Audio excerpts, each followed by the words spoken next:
Hi everyone, welcome back to another video. This video is about teaching in 2022. I am hoping to have a whole year full of wonderful ideas and ideas about lesson planning and ideas for surviving your classroom. All new ideas for all types of educators, whether you teach art, science, math, kind of just how to survive the classroom, everything from curriculum to behavior. So I hope you find this really helpful. I have not posted in a while. I have been busy with summer and getting ready for the school year. I am here in Florida, so I don't have coffee this afternoon. I have iced tea. So go ahead and grab your drink and we will go ahead and dive into it. Thank you for joining me.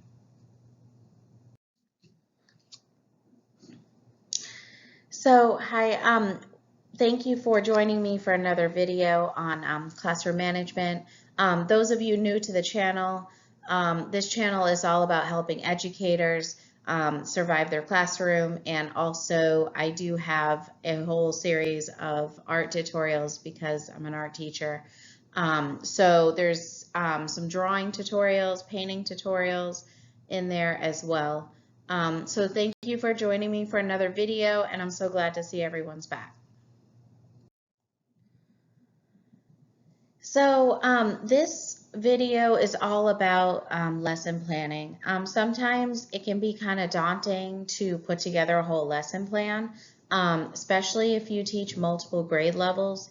It's hard to know like how the lesson plan is supposed to be formatted in your first year of teaching. How many times are you supposed to post it? Where are you supposed to post it? And then sometimes just once again, it's really more about formatting. Sometimes different subjects format their lesson plans a little bit different than each other. Then if you move to each district, that can also change. If you go from school to school, the lesson plan template can change. So it can be very confusing.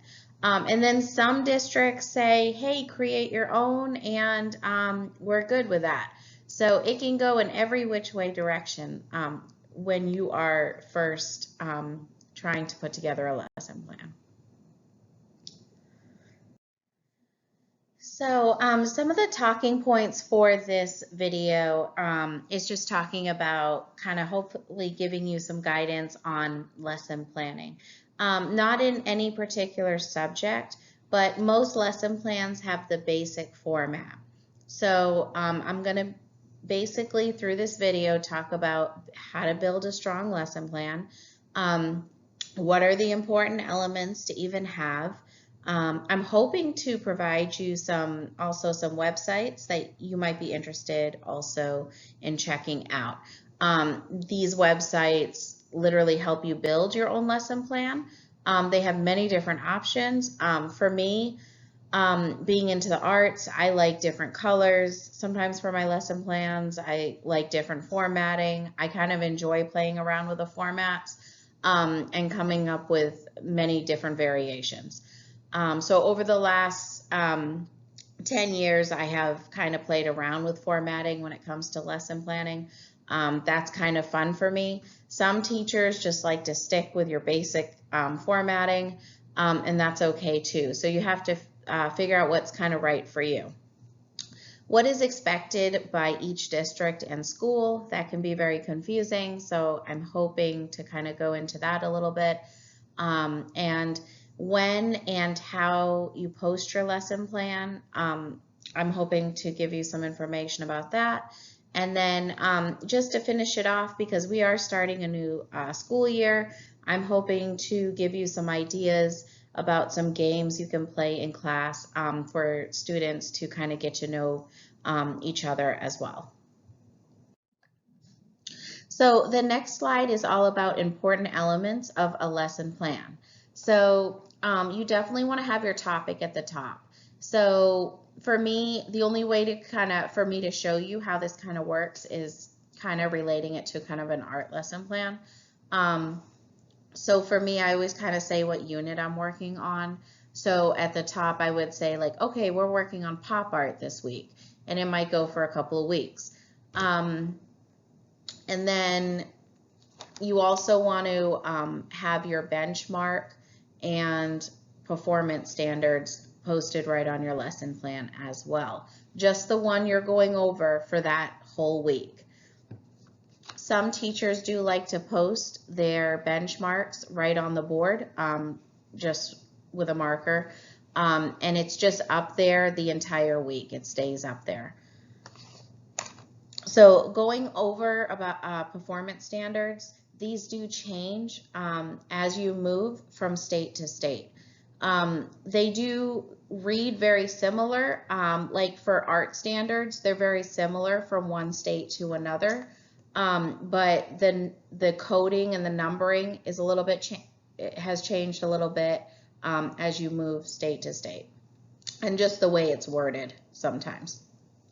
So I'll just give you an example. So for Florida, there's one standard for art we work on, which is VA.4.S.3.3. Follows procedures for using tools, media techniques, and process and safety.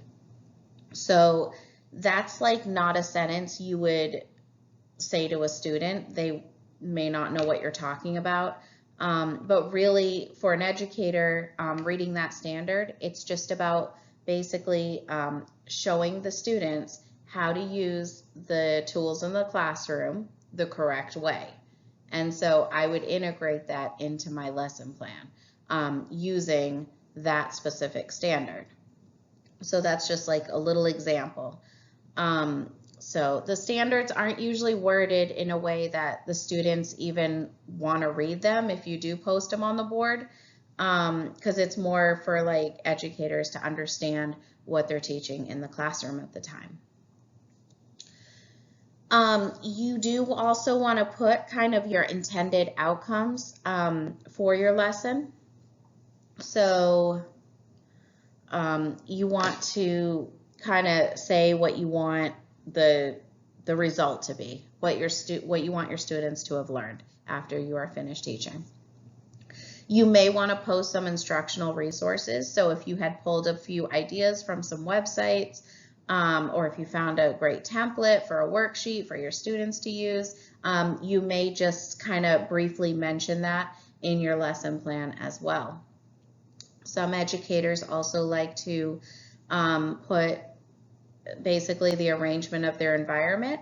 So if they move the tables a certain way in their classroom, they may actually have a whole paper showing why they have the tables a certain way in their classroom for that particular lesson. And then you also want to dive really deep into the detail of your lesson.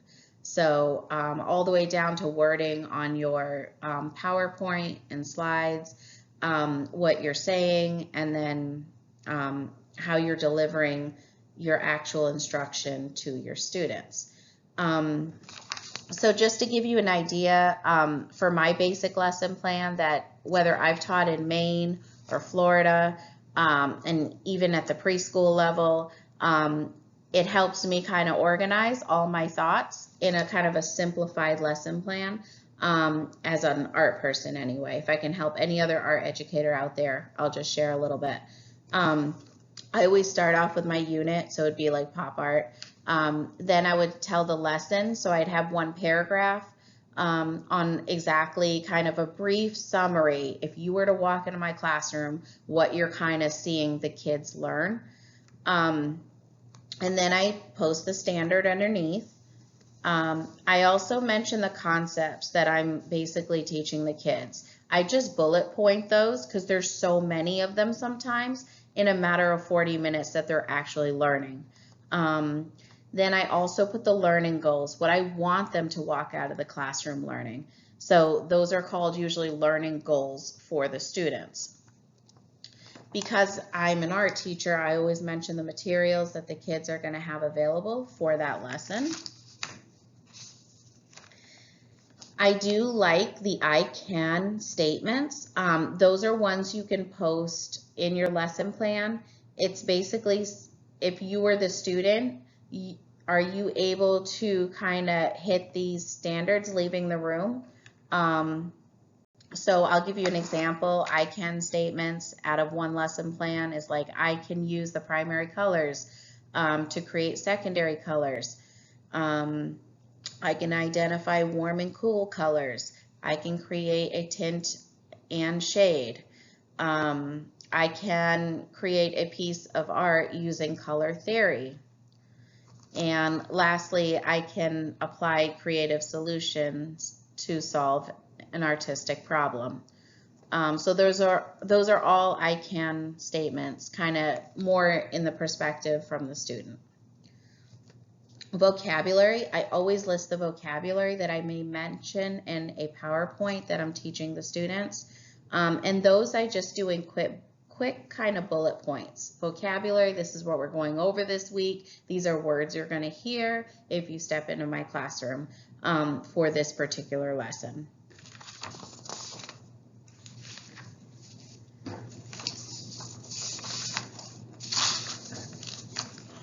And so that's kind of like a quick kind of example of kind of an art lesson plan and how it may be formatted and may work for the district you're in. Talking about lesson plans and changing district by district, what they require is never the same. So some districts would like you to post it online or on kind of a school folder where they ask for it. Some districts would just like it up in your classroom as long as when they're walking through, it's up on your wall. There's been schools I've worked at that as long as you have them printed and they're in a binder and very organized, and as long as they can kind of pull it in case they need to see what you're teaching the students, then it's there and it's readily available. So just like all different ways of kind of presenting your lesson plan for the week, depending on what district, what state you're in, and what school you're at. I hope this was helpful to all of you. So the next slide is like qualities of a great teacher. No matter what you're teaching, no matter what subject you're teaching, what it is especially ones that are responsive to different students' unique learning preferences. So like I've mentioned in other videos, not all students learn the same way. So if as a teacher, you can kind of hone in on, okay, they are more auditory learners. They're more visual over here. And if you can kind of read your students, and that's what district means, get to know your students, because we all learn different ways. And the most awesome teachers can kind of change their teaching styles in a matter of seconds as they are instructing. And those are probably some of the most amazing educators. And I've been lucky enough to have had great educators in my life. That might be half the reason I became a teacher, because I have had some very strong mentors and amazing teachers. And I can name more than 5 that really influenced my life. So this slide is just basically, it's a website link. I'm going to actually post it at the bottom of the video so you have access to it. It's a great website. It has different options for templates, for lesson plan templates, all different colors if you're an art person, or if you just like to change up the colors of your lesson plans. They have those options. They have creative font options on there too. So if you want to change the lettering and you're really into that, then it's just a really great website. So definitely check it out. Okay, so the first week of school is super exciting. And I'm going to just talk about different game ideas for the first day of school. The first week it is not about getting stressed out the first week. And you know what? Even put that curriculum to the side for the first week. It's all about getting to know your students, because the more you can build that relationship with each student, then you are going to be able to teach that curriculum to them a lot easier, because you're going to build that trust between the educator and the student. So that's why the games are like so important to do. Just have fun. So one idea is hot potato. So I play this one in my classroom. Usually we get like a paintbrush because it's appropriately in our class, and they love that.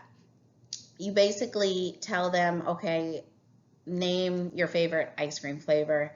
They have to say the ice cream flavor and then pass it to the next student. This game does involve them kind of laughing. They start getting competitive. They have to communicate with each other.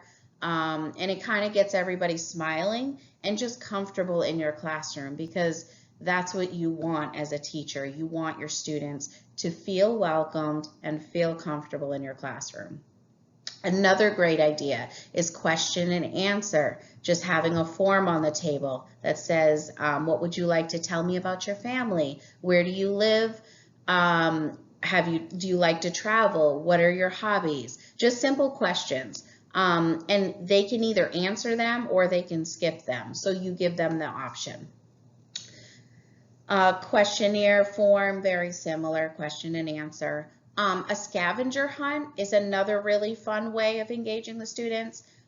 Just having them give them a list of things in your classroom, and then you tell them to kind of go find it. You can group, if you have like a lot of students, you can put them in groups, and then they have to work together to try to find the items. What does this do?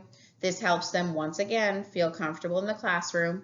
And then it also helps them navigate your classroom. So if you have a really big classroom, a lot of different areas that you have set up, they kind of get to know your classroom a little bit in a fun way. And then lastly, if you're an art teacher, definitely try name art. It's a lot of fun for the students. I always show them 3 different levels of art. So I always show students like elementary, middle school, and high school, because you want to give that option to students that may want to do like an advanced piece, and open that door for them a little bit. So I always show them simple stuff, but then I also show them kind of more advanced so they can feel inspired to challenge themselves. Name art also involves bubble letters. If they can create the bubble letters, then they can do a pattern inside the lettering, and that's when it becomes fun for them. So they absolutely love that. It's so much fun. So give it a try. You may have to demo how to kind of create bubble letters for them, but it's making them also proud of their name. So for my students, I always say just put your first name down, so you can really focus on the design work within that first name, so your name isn't super long and you're overwhelmed. I always tell them too, my name is ridiculously long, so Valangi Stringos. If I did that all in bubble letters, it would take a long time. So that's the other reason I tell them just pick your first name. And that is all for the games. It's all about having fun and having the students comfortable in your room. So next slide. So last slide, the next video, I will talk about that in a minute, but I want to wish all the educators, I want to wish you a wonderful school year. Stay positive. It is a hard job. Stay positive and stay motivated. Figure out ways to kind of stay motivated so you are energetic with your students. And the next video is ways to avoid burnout. And this is kind of a huge problem right now, where teachers are getting very tired out in their classrooms. Some have been doing this for 17 years. So I want to just throw out a few ways to avoid burnout. A lot of this next video is going to be about how to kind of take care of yourself, because when you can take care of yourself, you're going to be like an awesome educator for your students, because it's about taking care of yourself first, and then you will be that much healthier to take care of all the students that you take care of. Okay, so wishing everyone an awesome school year, and I will see you all in the next video. Bye.